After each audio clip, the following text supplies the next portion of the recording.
Hello, everybody. We'll be starting very shortly, just waiting for some technical issues to be resolved. Hello. Denis, just okay. So no, we've had a slight problem with the technical side, everybody, but we're going to start now as soon as we've been made visible by the technical staff. So Grace or Tarina, if you can hear me, can you make... Hey, sorry, hello, Grace here from Stop the War. I am just trying to make you all visible now, so give me... We can see you, Grace. Oh, good. Sorry, I'm just trying to make you all visible now, so yeah, okay, sorry, give me 1 second. Okay, so meanwhile, I'll just welcome to you all, you audience. There's quite a lot of you there, which is fantastic. And also I can see from what people are saying in the chat that we do have quite an international audience. So absolutely right. This is an issue that is affecting everyone internationally. It's going to have the most massive impact. So I think I'm not going to make you all wait so you can see us. I think I'll start off whilst Grace and Tarina are just sorting out some of the other issues, but no reason not to get going. So on behalf of CND and the Stop the War Coalition, welcome to this emergency rally. AUKUS. Hi, Tarina. AUKUS, why we say no. So last week, the governments of the US, UK and Australia announced they are forming a new so-called multifaceted defence agreement. Don't you just love the way they obscure the reality with their words? And we better describe it as a confrontational military pact.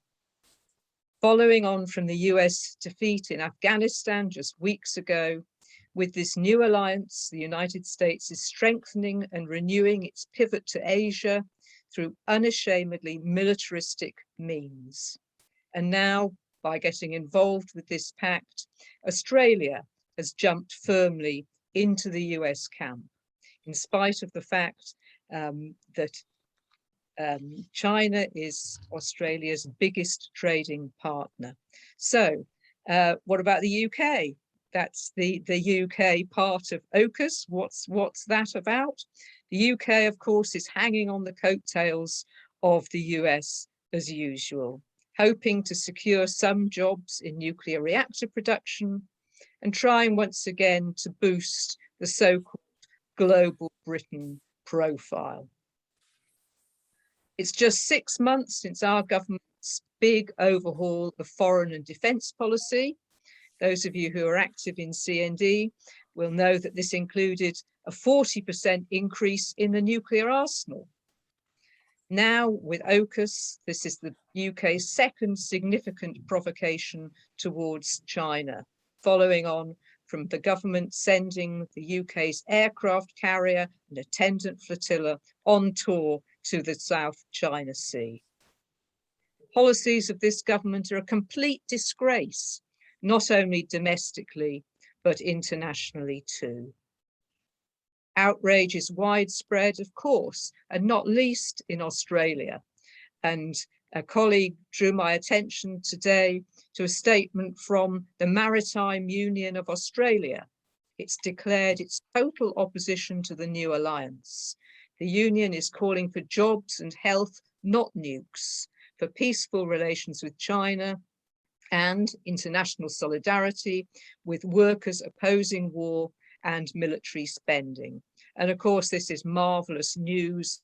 And of course, we will be following up directly with the union and seeking to redevelop and strengthen our international links. Urgent action is needed to stop our government's aggressive plans. So we've got a great international panel joining us this evening to help us in that work, to discuss, to analyse. There we are, here I am. Thanks, technical staff.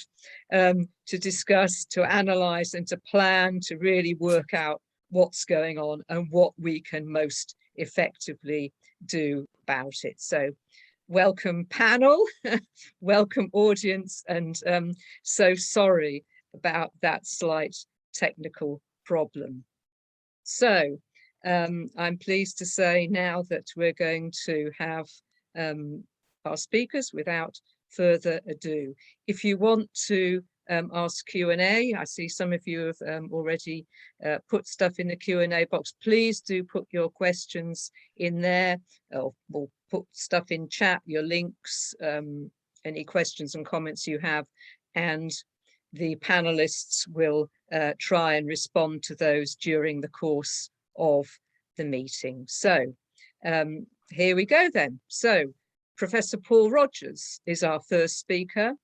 Paul is an acclaimed political analyst and author of Losing Control, Global Security in the 21st Century. And I'm pleased to say that the 4th edition of this fantastic book has just been published. Speakers all have 6 minutes, by the way. So Paul, over to you. Thanks very much, Kate, and thanks very much for inviting me and to try and start it off. We got an extraordinary panel, so I will certainly try and keep to slightly less than 6 minutes. And I just really want to cover a couple of things. But firstly, in relation to what you were saying at the start, I mean, it's not just that we had 20 years of the Afghanistan war, but there have been 4 failed wars in the last 20 years. Obviously, Afghanistan is the obvious one. Iraq from 2003 to about 2010 was another. Libya in 2011. And then that extraordinary sort of semi-detached air war against ISIS in 2014-18. I see that the Watson Institute over at Brown University in the States has just published its latest version of its cost of war development. And that reckons that the total number of civilians killed, and this does include Yemen, with all the Western involvement, is about 900,000. And of those, sorry, the total number of people killed is over 900,000. And the total number of civilians is at least 1/3 of that. And those are huge figures for wars which have just failed. What is extraordinary is that within 2 or 3 weeks of the end of the Afghan issue, suddenly we're into a new phase. And here we have the development of yet another added axis over in Southeast Asia and the West Pacific. And it tells you a lot about what is going on. In that context, I thought I'd just mention just 2 issues. One is the issue as whether the AUKUS treaty really is a problem for nuclear non-proliferation. And the second one is what is really behind it? Who stands to make most out of this? Now, on the first issue, technically, these submarines will not be equipped with nuclear weapons. It will be feasible for a submarine of that class with its 21-inch torpedo tube to carry cruise missiles with basically conventional warheads. It is conceivable that at some time in the future, they could use nuclear-armed warheads of another country, such as the United States, but that's frankly unlikely. So you can say, well, this is not a problem for proliferation. That is categorically wrong. And the reason, I'll be very brief, is slightly complicated. As you know, if you're going to have what is called weapons-grade uranium, that has to be about 95% of it has to be pure uranium-235. And that makes a tiny proportion of natural uranium. So you had to enrich your stock. 4% enrichment gives you a fuel sufficient for a nuclear power station. 20% for specialized reactors, including some used in producing medical isotopes. Research reactors are sometimes like that. If you want basically a very potent submarine reactor, as the British and the Americans utilize, you can use enrichment up to 95% uranium-235, which is basically fully capable of being used directly for nuclear weapons. Now, the point about this is that Britain and the United States do have this. France, as it happens, doesn't. It's gone through what is called the low enriched route. But the relevant part here is, where does this place Australia? Australia obviously has advanced physics and radiological industries. It does not have a nuclear power system at all. There's a single research reactor, which is a significant research tool, but not much more. What this means is that if Australia is going to have these submarines with this grade of uranium, then they're going to be basically importing it at that sort of level or setting up their entire own plant.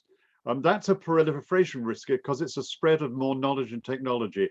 And it's one that the International Atomic Energy Agency will be looking at extremely closely. It is not at all clear that they will accept the various guarantees that the Americans and the Australians may give. You notice I've not actually mentioned Britain. I'm not at all sure that Britain is going to be very significant in this, because the British work on their own hunter-killer submarines has been pretty lamentable. The current class, the Astute class, basically is late, costly, and prone to problems. So I think the Australians will work much more closely with the Americans.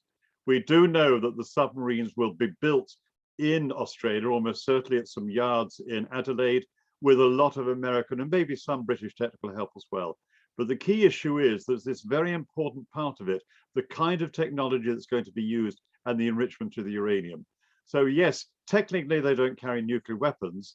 As far as the IAEA is concerned, they're going to get pretty close to that. The second issue is who benefits. Well, I think we always have to remember that in a situation like this, the main beneficiaries are the major military companies of one sort or another. We don't pay nearly enough attention to the idea of the military industrial complex. They exist in every country with any kind of sizable armed forces, even more so countries that produce their own weapons of various sorts and export them. In any one country, a military industrial complex is a very powerful body. Obviously, I'm familiar with them, particularly in Britain. I've had the privilege, and I say that advisedly, over many years of lecturing at British defence colleges. So I've met many of the people involved. And what one has to understand is that a military industrial complex is just that. You have the military themselves, obviously. You have the military, the industrial companies, the military companies. You have the civil servants and the ministries. You have the think tanks. You often have the trade unions supporting their members quite legitimately. And you also have the various universities doing their own research. But they all integrate. It's very common practice for senior civil servants to spend time in industry. It's common practice for the military, senior military had close coordination. And you find time and again that when somebody who works in weapons procurement, a civil servant or a senior general or such, when they retire, they very quickly get very lucrative jobs with arms companies. And politicians do as well. I've seen it happen time and time again. I could name a couple of two former leading Labour cabinet ministers who subsequently went to work for arms companies. The point about this is that you'll have arms companies in these countries, the United States, Australia, and to some extent Britain, benefiting personally, but also China as well. Because obviously China will react to this, maybe by developing more advanced submarines, maybe by going heavily into more anti-submarine technology, of which they're pretty good. So what you get really is... You've had 6 minutes, Paul, by the way. Very quickly, what you get really is a sort of integrated arms races within this bigger field. And that basically is an extremely big money maker for powerful lobbies. It's a very important point, I think, to make at the start of this particular phase. Sorry about the overrun, Kate. No problem at all. Thanks very much indeed, Paul. That's really, really interesting, and that sets the scene incredibly well. I'm now pleased to turn to our next speaker. It's great to have someone who understands what is going on in the US, why this is happening, who better to turn to than Phyllis Bennis. She's an American writer, activist and political commentator with a long-term involvement in anti-war campaigning. Welcome, Phyllis, over to you. Thanks very much, Kate, and thanks, Paul, for a very good comprehensive introduction to the new question.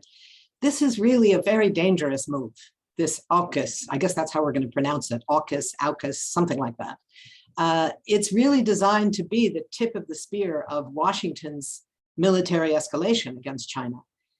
This is the creation of what we might call the coalition of the eager against China, in which US military strength will be uncontested, US military dominance will be uncontested.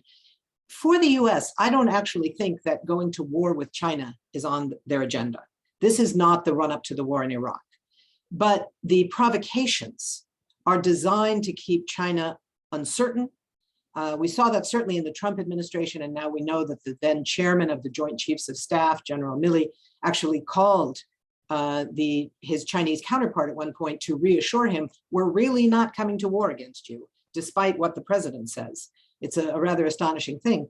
But in this moment of the Biden administration, which is supposed to be supporting what we might call a more pragmatic version of imperialism, we have a very different framework being asserted, but not a very different level of provocation of China. And it makes it very, very different. The US is talking about, in Biden's speech the other day, in fact, he talked about using force as a last resort, but always with our allies if possible. So it's always up to the United States, whether or not it's possible, meaning politically viable, et cetera, to engage with their allies or not.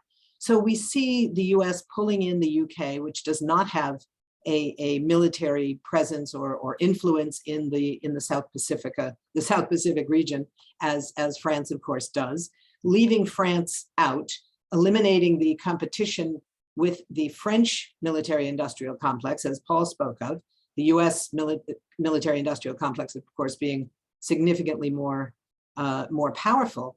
So again, the US doesn't necessarily want to go to war, but competing with China economically alone is very difficult for the US because it's a tighter competition. When it comes to the military, there's no challenge. The US military and its military spending is so far beyond that of China that it's not just apples and oranges, it's kind of apples and watermelons or something like that. The US spends 3.5 times what China spends on its military every year. So the notion that this is somehow an even set of players is simply not the case. We know that neither the UK nor Australia are major military powers on a global level. They're positioning themselves to be the junior partners of the United States in this context. This apparently is your prime minister's version of what global Britain is supposed to look like.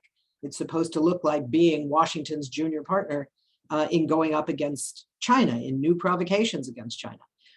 And this is very, very dangerous. The US is potentially provoking a war. It doesn't mean that there will be a war. It doesn't mean that there will necessarily even be clashes. And if there are clashes, it doesn't necessarily mean it will escalate to the question of a nuclear exchange. But all of that is far more possible now than it was a week ago before this AUKUS was announced.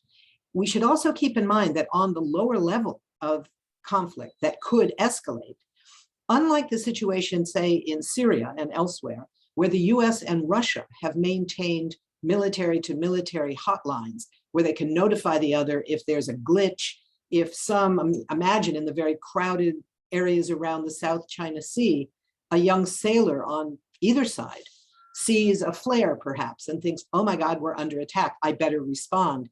There can be a quick military-to-military phone call, essentially, to say, hold it, that wasn't deliberate, it was a mistake, we're pulling back, don't respond.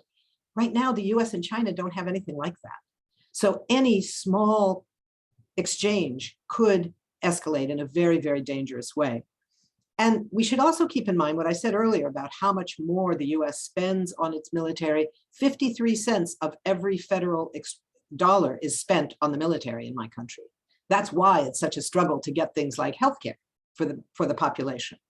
The result of that, among other things, is that the US is perfectly capable of escalating its military presence in the South China Sea while maintaining the so-called global war on terror, which it has no intention of ending. The war in Afghanistan may be ending its US component for the moment. We're not even sure of that, but it is continuing in Iraq, in Syria, in Libya, in Yemen, in Somalia, in a host of other places. AFRICOM, the African command of the US Pentagon, is on the move across Africa. All of this can easily go on while there is this escalation towards China. And one other point about this question of the crowding and the contention in the South China Sea, we should remember the name, the South China Sea. China's military is limited to the region around China, which includes the South China Sea. Doesn't mean there's no conflict there. What it's doing around these basically big rocks, these islands that they're creating and claiming sovereignty over in terms of what that means for Vietnam, for the Philippines, for a number of other countries is quite serious, but it's nothing close to the United States having 800 military bases scattered around the world. China, military bases, 1 outside of China. So we just have to be clear about what these differences are. And then finally, this point about these new submarines being nuclear capable, that's not just a category that's, you know, pick your category of submarine. This dramatically raises the danger of nuclear exchanges in the South Pacific region. Australia is a signatory to the South Pacific Nuclear Weapons Free Zone. Is this going to be a violation? Is this going to be a violation? That's my endpoint. This is what we have to continue to monitor. This is what we have to challenge, and we have a lot of work to do. Fantastic. Thanks so much, Phyllis. That's brilliant. I'm looking forward to watching this all back later because I'm not even really managing to take in everything that's being said. It's just fantastic.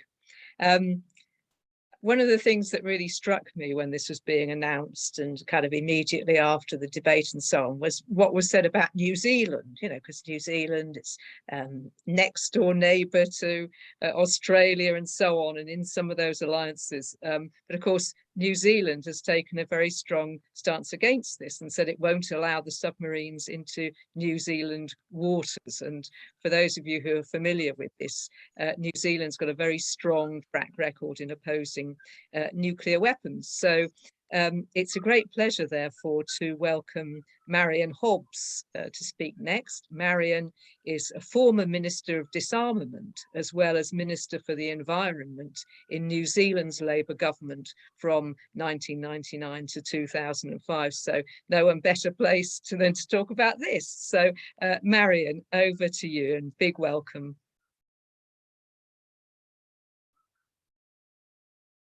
Unmute yourself, Marian. I think after a season of being on blessed Zoom meetings, I'd remember to unmute myself. Okay, thank you very much for inviting me. I am not now not a member of the current government. Part of me wishes I were, because I'm so proud of them. The other part of me says, dear God, they've got so much on their plate, you know, and I just look at them with absolute admiration and love.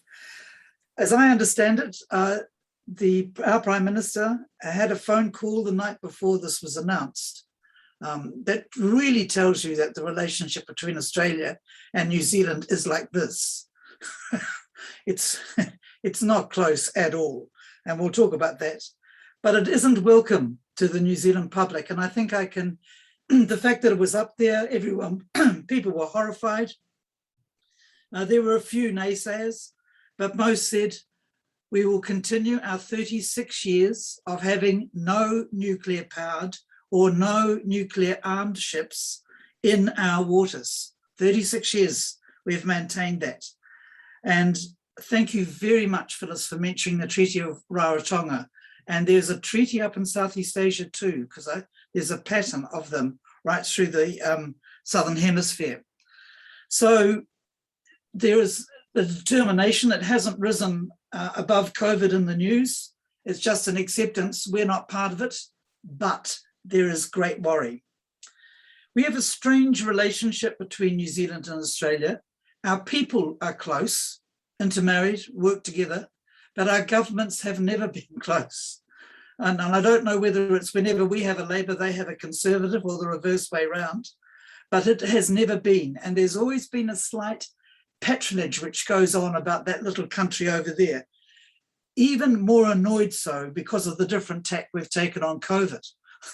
So that hasn't helped the relationship whatsoever. I had to look up furiously fast, why did they go for a nuclear fueled submarine? And in the readings I found, it doesn't have to surface so frequently, if I understand it, compared to diesel electric ones. And if that's so, then that really suggests a hunter. It really suggests an aggressive act. This is not just putting up a defense thing. This is an aggressive fighting act to buy something that can go up all sorts of waterways. And I really take the point that you made, Paul, about highly enriched uranium. I think this is really serious.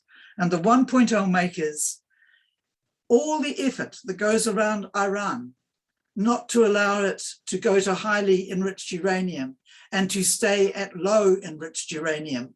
And it just says to me, there's the club that rules, okay? And Australia has wanted to join the club that rules and the access to that. It's a danger, AUKUS. I say AUKUS because there's Auckland, you see, but there's no thingamajig. But AUKUS is a threat to the Treaty of Rarotonga and to all the nuclear-free treaties in our area. So what is that a threat about? That's a threat about the will of people. They aren't necessarily government-to-government things. They are people expressing their desire not to be part of that. And you have, say that almost scathingly, but I don't mean it. You have politicians making decisions that really go against the will of communities. AUKUS looks like fighting for peace, and I don't think I have to remind people of this age group on here what the analogy was, and I won't repeat it, but it doesn't make sense fighting for peace. Nor does who will be my best friend, the block style. It's like playground antics. It's not about building a peaceful world. The expenditure and effort.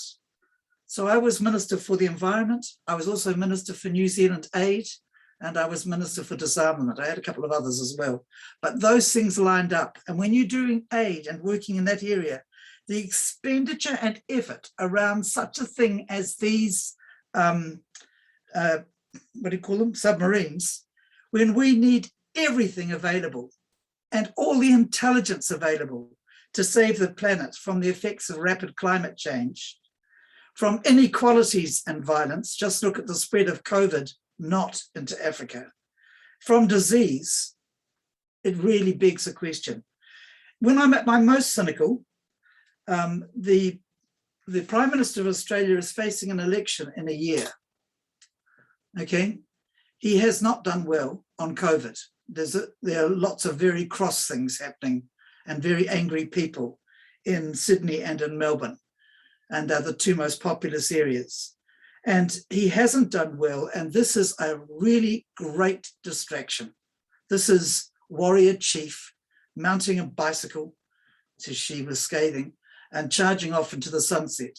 And it would be funny, but it's dangerous. It's dangerous to the fabric of our non-nuclear activity.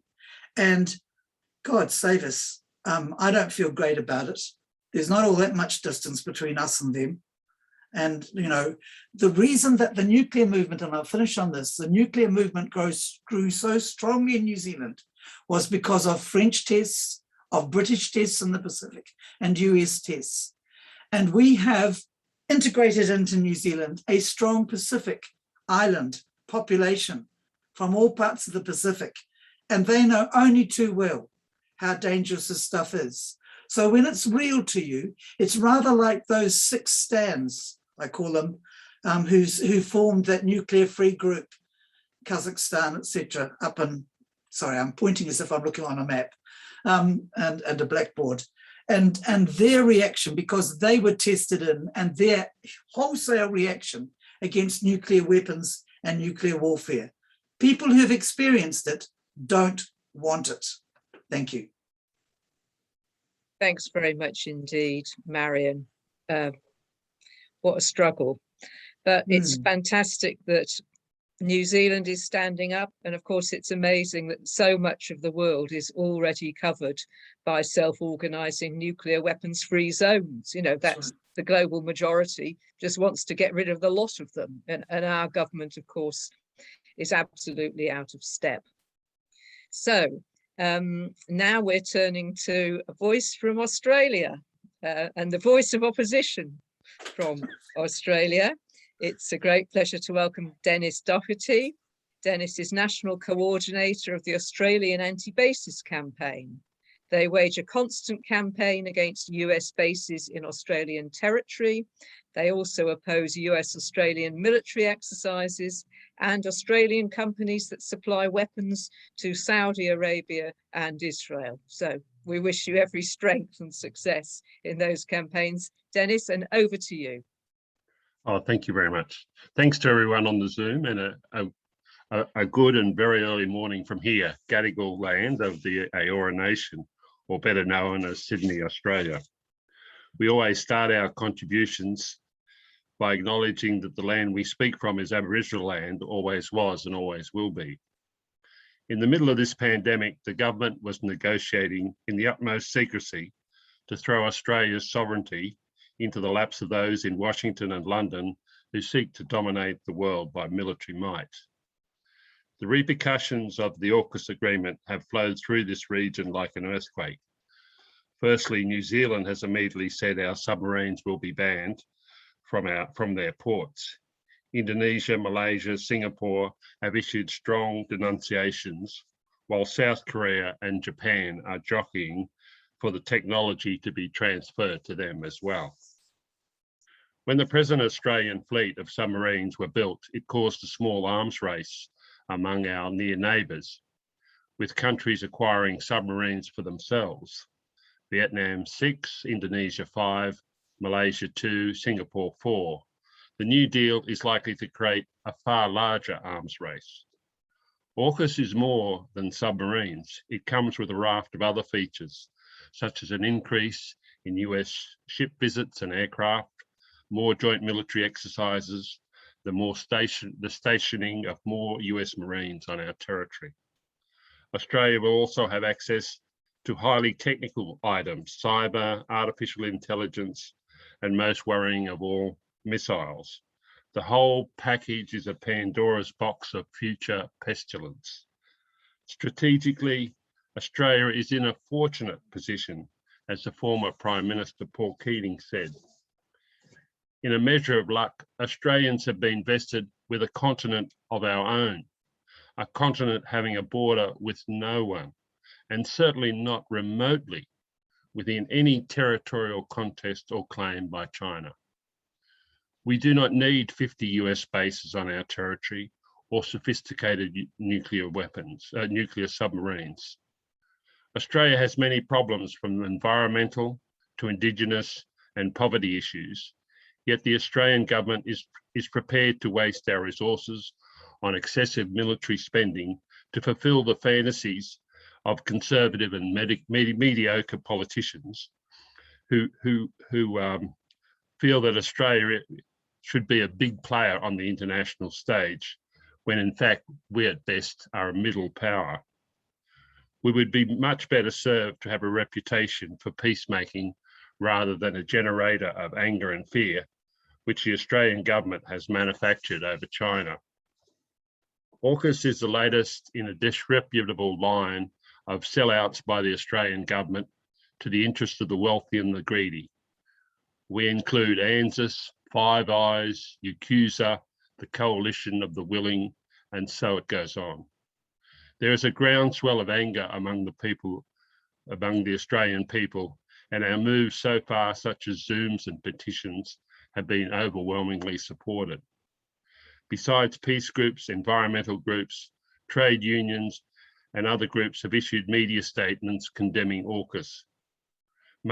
Mainstream media of the Murdoch variety are drooling with delight, and the Australian Labor Party is opting to support the government with some minor variations. AUKUS will have devastating consequences for Australia, and I can only list some of them as time is limited. The cost burden will mean that other services are rated to pay for these expensive items. The threat to China is unnecessary and is causing us real grief as we lose our largest trading partner. It is the beginning of a new Cold War and a nuclear arms race. Unnecessary aggressive military preparedness is helping to provoke war, not promote stability. The environmental concerns that the presence of nuclear reactors in our harbours could be an environmental disaster. We don't want floating Chernobyls in the heart of Australia's cities. AUKUS may be a Trojan horse for nuclear power, even the adoption of nuclear weapons by Australia. The real threats to Australia, such things as fires, cyclones, and massive storms, these are not helped by the equipment listed in AUKUS. Now is the time to coordinate, to organise and to rally right around the world against this intensification of warmongering. We now have the technology to have US and UK voices on our protests, and we are delighted that the UK peace movements have invited Australians to speak at this webinar. We have reports of British resistance to this posturing by your Prime Minister and his counterparts in Australia and US.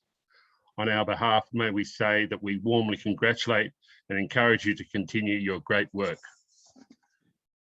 We say down with AUKUS, down with US and British imperialism, down with Australian subservience. Together we can beat this madness. Thank you, everyone. But there's a lot of people out there giving their applause for that, Denis. And let's keep in close touch now. It's good that we've re-established contact with you and the movement in Australia. So let's work very closely going forward on this. So thank you. Yeah, thank you. Our next speaker is a China specialist, author, and former senior lecturer in Asia Pacific Studies, Jenny Clegg, known to many of you. Oops, that was my timer. And she's also active in CND's International Advisory Group. Welcome, Jenny, and over to you. Thanks very much, Kate. We've heard how this military pact marks a new stage in the militarization of Asia and the world, how it marginalizes international law, risking nuclear proliferation and a new nuclear arms race, and how it heightens the possibility of US-China tensions turning hot, even to the point of sparking a nuclear conflict. For CND, in many ways it was to be expected, but the announcement was still a shock. There were clues when Johnson announced a big overhaul of foreign and defence policy, setting a global Britain on the offensive with its tilt towards the Indo-Pacific. There was a hint when he increased defence spending by 26% and then announced a 40% increase in the nuclear arsenal in violation of the Non-Proliferation Treaty. There was the decision to send our new state-of-the-art Queen Elizabeth aircraft carrier to the South China Sea, where it is now halfway through 3 months of manoeuvres with 6 other naval task forces from India, Japan, Australia, and the United States. Internationally, there was Trump's withdrawal from the Intermediate Nuclear Forces Treaty, leaving the US free to set up medium-range missiles around China. As well, there was the revival of the Quad, the security partnership of the US, Australia, Japan, and India, which in fact is meeting tomorrow. So we've heard what AUKUS does. I'd also like to mention, in terms of the supply of highly enriched uranium, let's not forget what happened to North Korea, you know, when it was accused of enriching uranium to a high level at its Yongbyon plant. And as a result of those accusations, the 6-party talks, the US pulled out of them, and the UN has imposed massive damaging sanctions on the North Korean people, and as a result we've got another nuclear armed state. All of this is being done in the name of upholding the rules-based order, when in fact they're undermining the NPT further, leaving the arms control systems pretty much in tatters. AUKUS says it's not about Australia becoming a nuclear armed state, but why should China believe them when it sees such massive military build-up all around?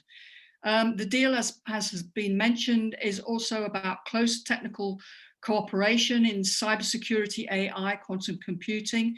And from what I gather, the aim is to develop underwater systems which would undermine the operation of China's submarines. And this is a shift in the military balance, which significantly destabilizes the Asia-Pacific region. China, it should be noted, has a nuclear policy of no first use. It has small numbers of nuclear weapons, but they're not aimed at us. There's this wonderful campaign in the United States, which has been mentioned in the chat. China is not our enemy. China is not our enemy, but hey, let's just make it one. The regional destabilization affects Russia as well, because Russia, of course, has its own Pacific coast.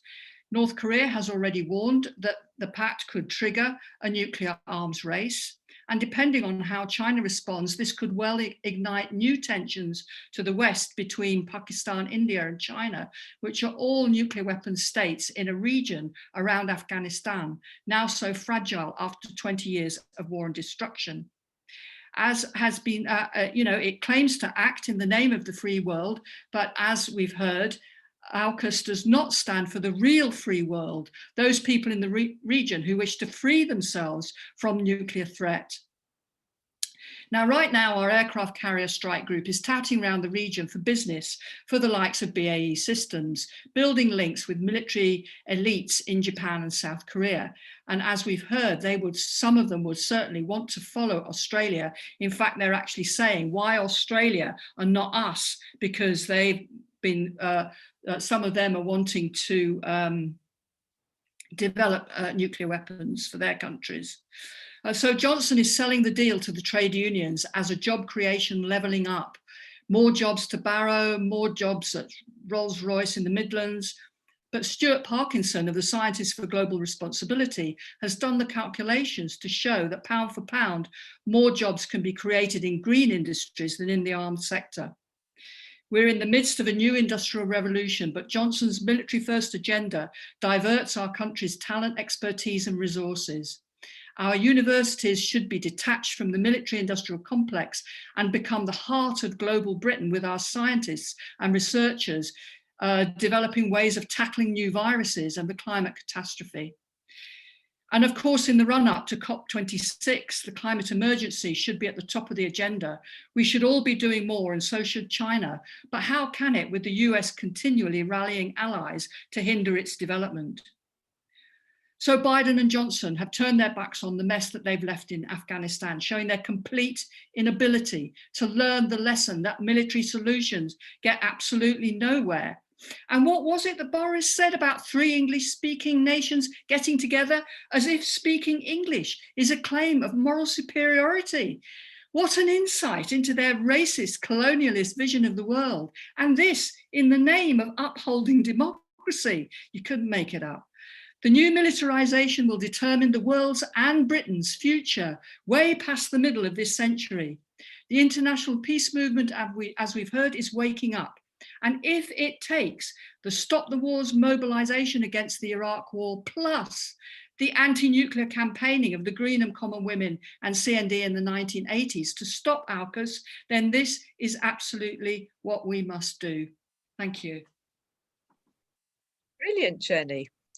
That was a bit of a rallying cry, wasn't it? I always love to hear mention of the Greenham Women 40th anniversary this year. So, okay, well, our next speaker is Belle Ribeiro-Addy. Welcome, Belle, great to have you with us. Belle is MP for Streatham. She's former Shadow Minister for Immigration. She's a strong internationalist, and she's also Vice Chair of Parliamentary CND. So, Belle, big welcome and over to you. Thank you very much, Kate, and thank you for having me to speak this evening.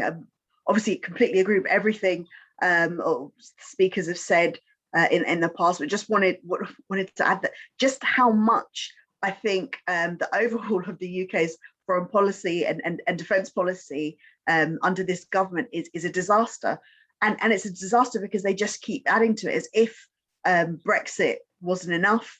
And you know, regardless of whether you will leave or remain, you have to admit that the deal was quite bad.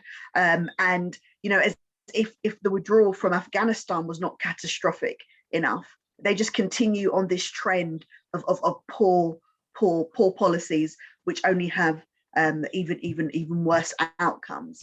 Now, so-called global Britain clearly doesn't mean open and inclusive. Instead, what we're seeing is the UK government trying to dominate using its military might to no real end.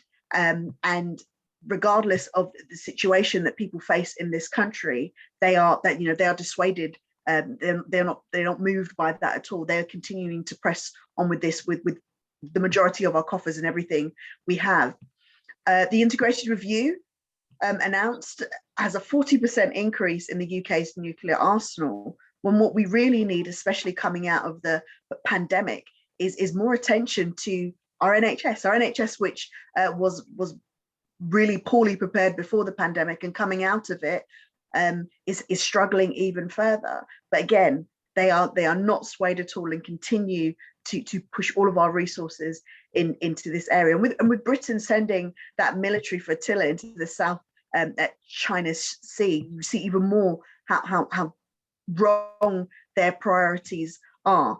During this period of time where we're supposed to be focusing on the health of our nation, we're supposed to be focusing on keeping people away from this terrible virus. This is what our government has been able to come up with, more and more international aggression. And we can't be swayed again ourselves by their ridiculous arguments, many of which you've heard today. They need to work on getting their priorities right.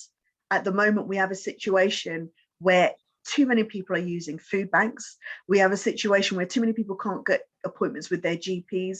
We have a situation where throughout the pandemic, so many young people missed out on education, and we need more investment in that overall. And instead, we've announced that we're going to put all of this money into nuclear weapons. And the announcement of nuclear submarines powered by weapons-grade uranium is completely against our nuclear non-proliferation treaty, but that should come as no surprise because this government has no qualms with breaking international law, whether it be on refugees or trade deals.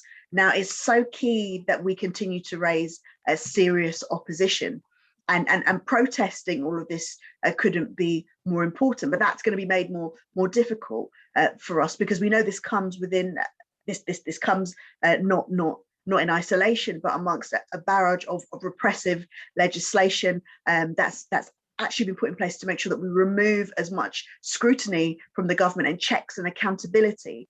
And you know, even state forces are being removed from accountability, to the point that police officers, armed forces officers, personnel are exempt now from crimes of prosecution by crimes, even including torture and rape. That's how bad it's got. And our most basic rights to free speech, right to assembly, and more importantly for this particular movement, the right to protest, are being trampled on by new laws. And all this is being done under the cloak of the pandemic. So we do have to be watchful, and we do have to realise that this government is not going to change its policies willingly, especially when so many of their friends have made millions, literally millions, out of people suffering over the past few years. Now, I'm really glad to be here today alongside Jeremy and others who I know continue to support the CND, because it's so important that politicians, I think, are wise. It's so important actually that the Labour Party don't ignore this government's terrible policies, and it's important, as we heard from the previous speakers, that we're not doing this ignoring these things under the guise of trade union rights, when we know. And I think it was Jenny that said quite clearly that actually investment in green jobs is much better. And I really, really worry about the Labour Party's position on all of this, and I hope to see it change. And as we go into the Labour Party conference this weekend and early next week, I really do hope that people are renewed in their fight against this, and that, you know, we can take a very, very strong argument to the Labour Party conference and bring more and more people along with us, because again, this should not be our policy. We should not be supporting this in any way, and I believe that the Labour Party should be leading the fight against this kind of international aggression. Thank you. Thanks very much indeed, Belle. That was brilliant, and particularly linking in the question of our democratic rights, the freedom to protest. You know, we've had so many attacks on that recently, and I know that's something, the policing bill and so on, is something that you're working very strongly on in Parliament. So hope that goes well, and thanks very much indeed for your support. I know you've been very busy this evening, and I know you've got another meeting afterwards, so thank you for joining us. Our next speaker, I'm not going to say this doesn't need any introduction thing, but she doesn't. But anyway, Lindsay German, a marvellous campaigner for peace and against war, convener of the Stop the War Coalition. Welcome, Lindsay, and over to you. Thanks very much, Kate. And can I say what a pleasure it is to be here with the panel, and particularly with the colleagues from the US, Australia and New Zealand, because you know, we've got a great deal of work that we've got to do, and it's fantastic to hear all the different perspectives, but also how much agreed we are, how serious this threat is. And I think when you look at the announcement of AUKUS last week, it struck me, it kind of sent shockwaves around the world, because although, as one of the speakers, I think Jenny was saying earlier, it's not that any of this was totally unexpected, but the nuclear powering of the submarines, the breach of the agreement with France for conventional submarines, and the way in which the UK in particular joined in with the US and Australia over this was a deliberate provocation. And although China wasn't mentioned when they announced this, and Boris Johnson said the whole move for AUKUS wasn't intended to be adversarial, I don't really see how you could take it in any other way. If you're talking about the development of nuclear powered submarines, if you're talking about the increased use of cruise missiles and other missiles, if you're talking about the integration of technology and so on, it clearly is adversarial, and it's clear that China saw it like that when it said that this shows a Cold War mentality. And indeed, it does show a Cold War mentality. And we know that this has been something that's been looming for some time, firstly under Donald Trump. But I have to say that Joe Biden hasn't, in this respect, in any way broken from Trump's policy, and that actually what he's doing here is ratcheting up the conflict. That we've already got sanctions, we've got rivalry, we've got military competition, and this is a situation which can very, very quickly tip over into a wider conflict, and it will be a conflict which obviously will involve a whole number of major powers. Now, I agree very much. I think, again, it was Phyllis who made the point that we're not looking at immediate direct conflict, military conflict with China, and maybe we're not looking at immediate direct military conflict in anywhere in the region, but we are looking at a situation where the possibility of military conflict has become greater, and where we are seeing a situation where Australia is now in close alliance for a generation with the United States, with everything that means. And to me, the situation with Afghanistan, I think, marked a real defeat for American imperialism. It was 20 years of the war on terror, and it showed that we'd already seen it with Iraq, we've already seen it with Libya, but it showed absolutely clearly that these kind of invasions, the bombings, the occupation, as we've seen in Afghanistan and Iraq, couldn't work and didn't work even in their own terms. And I think that the fact that Biden was forced to say, when he talked about the withdrawal, that this was really, we can't just go to countries and rebuild those countries in our image, was a recognition that whole doctrine of humanitarian intervention has failed, and has failed very, very badly. But of course, when you're talking about the whole imperialist project, you're not talking about them packing up and going home in any permanent sense. And you're not talking about them packing up, going home, or recognizing that they've been the cause of making terrorism worse, of greater instability in the world, of creating millions of people who've been displaced or become refugees. We don't get any honest accounting about those sorts of things. Instead, we get a strategic shift towards much more directly looking at this escalation of a new Cold War. And I particularly just want to say a word or two about the British government, because I'm sure I don't need to say very much about the British government, because everybody here, and I'm sure everybody on the call, knows exactly how militaristic and vicious it is over these kind of questions. But Boris Johnson has now been promoting the idea of global Britain as the future for the British military, for British capitalism, for all these different kind of things. Now, this is again a change in terms of what has happened.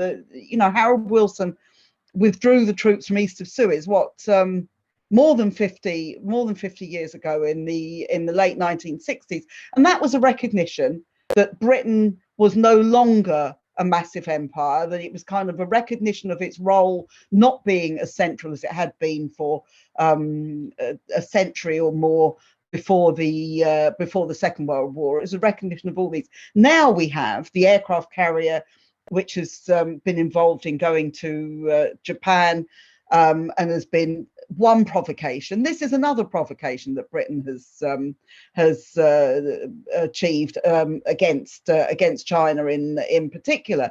And it's as if global Britain to Johnson is really the only way we can project ourselves as global Britain, is by more military spending, more warmongering, more talking about these sorts of things, waving the flag, promoting ourselves as in the way that mercenary armies used to promote themselves in the 18th and 19th century, and would fight for other countries in return for favors and in return for spending on them. And I think we're looking at it very, very much in those ways. And I have to say, and Belle's made a number of points about the what else we could be doing in this country. I mean, we now have an absolutely chronic situation where people are going to go hungry this winter because their benefits have been cut. We've got an energy crisis, which the government has no answer to, which will mean people will feel the cold and be suffering very, very badly over the winter. And what do we hear from Keir Starmer and Lisa Nandy, his shadow foreign secretary,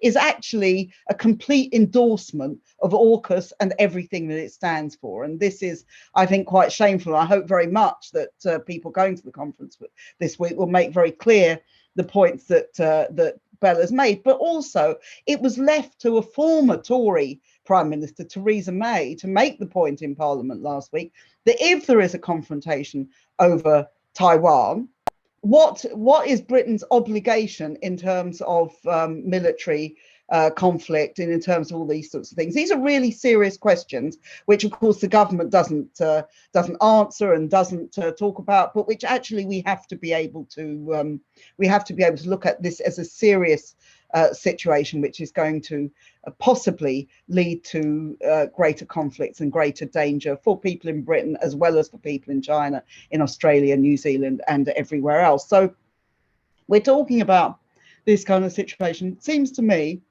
that what we need to do Lindsay. is, what we need to do is we have a number of international contacts, and many more than between us, many more than the people here tonight. And I think what we've got to do is to try and build campaigning. We have to do all these things so that over the next few months we can begin to highlight to people exactly the dangers that that is occurring through AUKUS. And I would like to propose that at some point, maybe next spring, and we would have to discuss exactly when, that we do talk about an international day of action where we hold protests, we hold demonstrations, we hold all those sorts of things. I think both CND and Stop the War would be very committed to this kind of action, and I hope that other people would as well, because we have to start making people aware this is a very, very serious threat, and that actually the only people who are going to stand up to this are the ordinary people of the world who are so much under attack by these kinds of policies. So thank you very much. Thanks, Lindsay. And absolutely, I think it's a brilliant idea. I know there'd be massive take-up globally for that. And subject to pandemic and people being able to travel and so on and be together, maybe an international peace conference.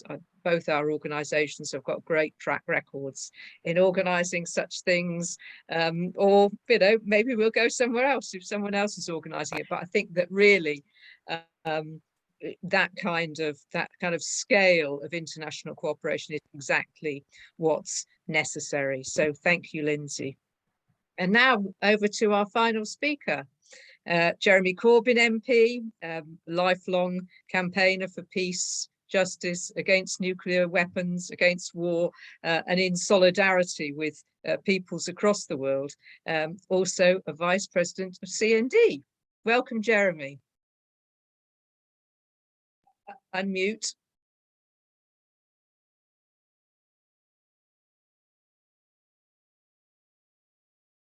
Yes, I could see Paul smiling there as I hadn't unmuted. Lovely to see you all, and fantastic to have such a great lineup from the USA, Australia, New Zealand, Britain, and so many other places. And this is really what the international peace movement has to be about. I'd have to say, I'm absolutely looking forward to speaking to the International Peace Bureau in Barcelona in November, in which I hope we can bring even greater sense of unity of the peace movement all around the world in the face of what is a very, very depressing move. Just I'll summarize, because many have said all the things that I wanted to cover anyway. First of all, the British government's decision is at variance with any sense of reality or of place in the world at the present time. I remember, sorry, I got the date wrong. The Barcelona event is in October, not November. So if anybody's misheard me, it's October in Barcelona. The British government has decided to embark once again on a global role, military role for Britain. I would have thought by the beginning of the 21st century, it'd be very obvious that Britain is a country of 65 million people on the northwest shores of Europe and simply cannot afford such a role and should not seek such a role anyway. Going back 70 years, the successive British governments of the 50s realized the hard way they could no longer afford to keep a global role for Britain. And Harold Wilson grasped that nettle in 1966 when he announced the end of the East of Suez policy and that all British military would be withdrawn from East of Suez. The Johnson government has now endorsed what Theresa May and David Cameron were already inching towards, which is a return of a global role for Britain. And that has been started with the aircraft carrier being sent to the South China Sea. It started with the discussions with India, Australia and the United States about development of a military alliance, which in effect would be in part surrounding China, and has now been completed, if you like, with this nuclear agreement with Australia and Britain and the United States, which I think is an absolutely disastrous mistake to make. Just think it through. Britain has announced an increase in defence expenditure by £24 billion over the next 4 years. It's also announced an increase in the number of nuclear warheads, way above what we have at the present time. And it's announced, therefore, that we are ready to patrol the world's seas with nuclear weapons, as other countries can and do, which could bring about the destruction of this whole planet. And so instead of learning the lessons of the coronavirus, which is that we need global solidarity for peace, for justice, for good quality healthcare, for environmental sustainability, what are we doing? Investing in a whole new generation of weapons. And it can only head in one direction, that it will create a powder keg of the South China Sea. It will create the danger of not so much a hot war with China as a cold war with China and proxy wars with China in other places. This is an incredibly dangerous moment that we've moved into at the present time. Coming just ahead of the Nuclear Non-Proliferation Treaty Review Conference, coming after so many countries have endorsed the global ban on nuclear weapons, we're putting ourselves at variance with the rest of the world and the direction of the majority of the rest of the world. We're isolating ourselves, and I think it is a huge mistake. And so I hope that the peace movement can come together in a global message against this deal and against this agreement, and that we will mobilize on a global scale against it. And that's why this call this evening with people from all over the world on this call is so important. The issues facing this planet are pretty obviously health and environment, pretty obviously global inequality and global insecurity. The concept that security is bought by the development of new weapons of mass destruction and a whole new generation of nuclear weapons is frankly such nonsense.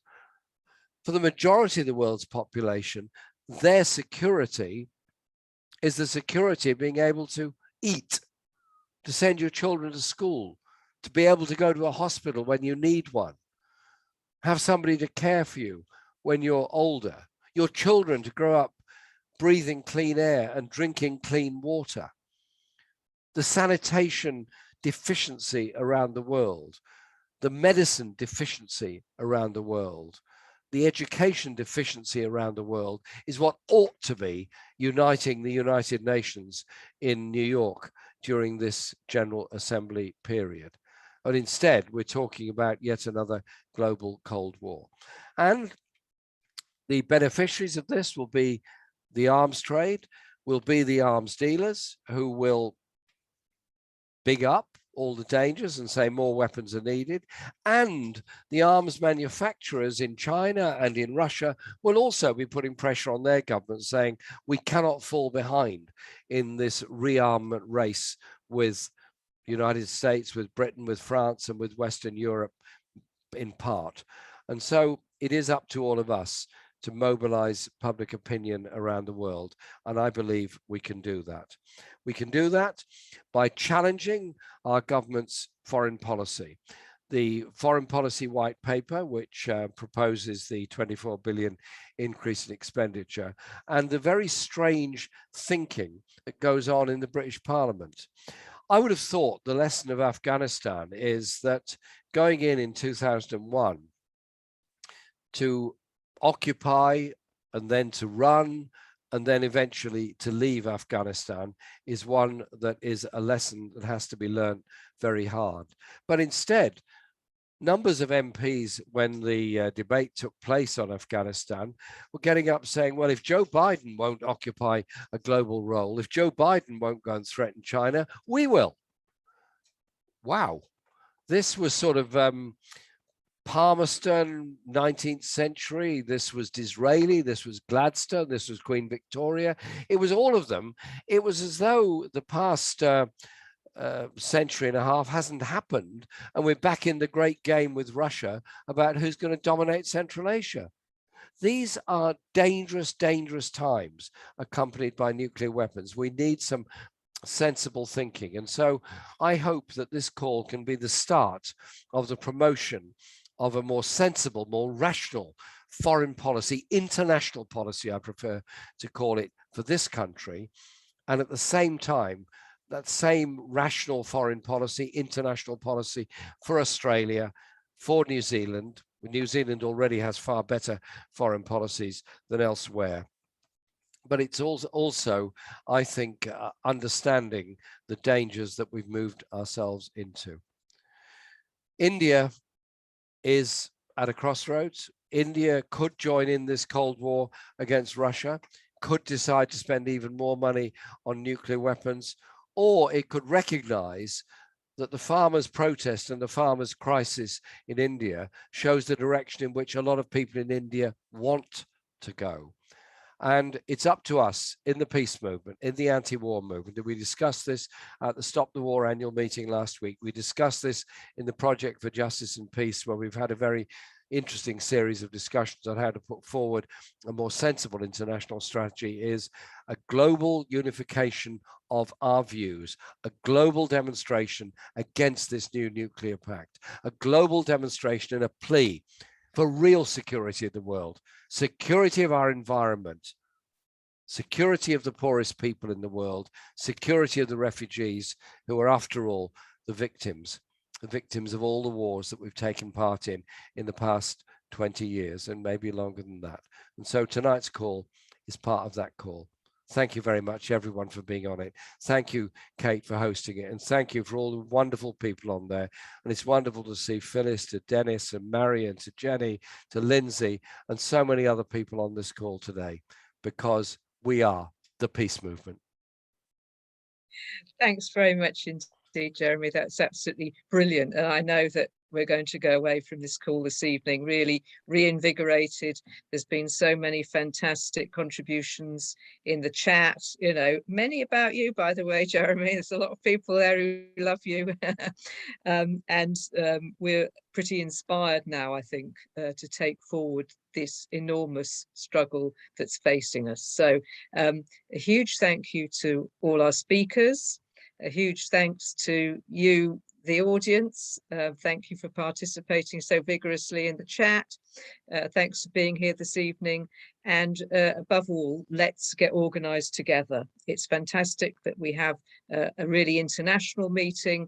The messages of the essential nature of the international solidarity, the international cooperation, Lindsay's suggestion of an international day of action in the new year. You know, these are all absolutely fundamental. So please stay with us on this. Many of you are already active in other ways internationally on this, but let's work together and let's make sure that the warmongers are not the victors. The peace movement will prevail. Thank you very much for joining us. Bye-bye.